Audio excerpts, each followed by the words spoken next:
यानंतर राजकीय गोटातनं एक महत्त्वाची आणि मोठी बातमी। शरद पवारांच्या राष्ट्रवादीकडून काँग्रेसला विलीनीकरणाचा प्रस्ताव पाठवण्यात आल्याची माहिती मिळते। या घडीची सगळ्यात मोठी आणि महत्त्वाची बातमी, दिल्ली काँग्रेसच्या वरिष्ठ नेत्यांनी पुढारी न्यूजला या संदर्भात माहिती दिलेली आहे। राष्ट्रवादी शरद पवार पक्षाकडून हा विलीनीकरणाचा प्रस्ताव गेल्याचं कळतंय। शिवाजी काळे आमचे प्रतिनिधी या संदर्भात अधिक माहिती देत आहेत। शिवाजी, काय तपशील या संदर्भात?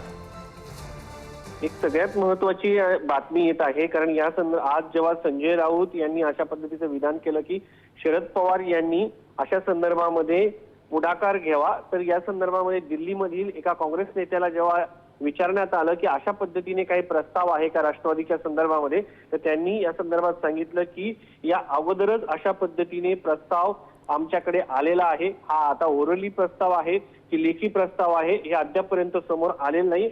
मात्र अशा पद्धतीचा जो प्रस्ताव आहे तो राष्ट्रवादी काँग्रेसकडनं काँग्रेसला दिल्याची माहिती जी आहे ती समोर येताना पाहायला मिळते आणि काँग्रेस नेत्यांनी या संदर्भामध्ये अद्यापपर्यंत कुठलीही होकार किंवा नकार दिलेला नाहीये। मात्र आताच्या घडीची ही सगळ्यात मोठी बातमी आहे, कारण अलीकडच्या काळामध्ये ज्या पद्धतीने प्रादेशिक पक्ष फुटत आहेत आणि त्यामुळे त्यांच्या समोर अस्तित्वाचा प्रश्न निर्माण होत आहे। या सगळ्याच्या पार्श्वभूमीवरती जर पाहिलं गेलं तर राष्ट्रवादी काँग्रेसकडनं अशा पद्धतीचा प्रस्ताव आलेला आहे अशी माहिती दिल्लीच्या काँग्रेसच्या वरिष्ठ नेत्यांनी दिल्याची पुढारी न्यूजशी बोलताना सांगितलेलं आहे।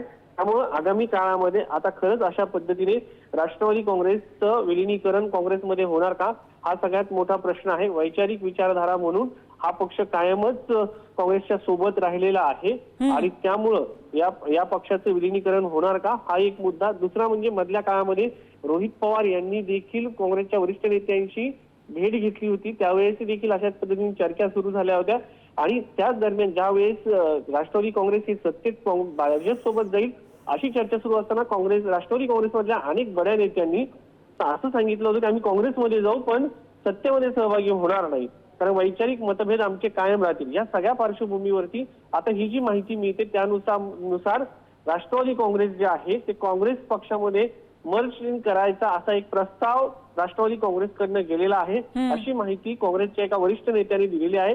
त्यामुळे भविष्यामध्ये अशा पद्धतीने हे विलीनीकरण होतं का, त्याच्यासाठी शर्ती नियम अटी काय असतील हे पाहणं महत्वाचं आहे। खरं तर 27 वर्ष पूर्ण होत आहे शरद पवार यांना पक्षातून बाहेर पडल्याचे। मात्र त्याच दरम्यान आता माहिती समोर येते की एकीकडे तृणमूल काँग्रेस ज्याला 28 वर्ष पूर्ण झाली आहे त्याची देखील चर्चा सुरू आहे की ते काँग्रेसमध्ये मर्ज होतील। त्याच दरम्यान 27 वर्ष पूर्ण झालेला पक्ष राष्ट्रवादी काँग्रेस हा जर आपण पाहिलं तर तो पक्ष जो आहे तो काँग्रेसमध्ये विलीन होण्याचा प्रस्ताव गेल्याचं समजतंय। या निमित्ताने काही प्रश्नही उपस्थित होतात। जो पक्ष पक्षाची लढाई ही सध्या जर आपण पाहिलं तर सर्वोच्च न्यायालयामध्ये सुरू आहे।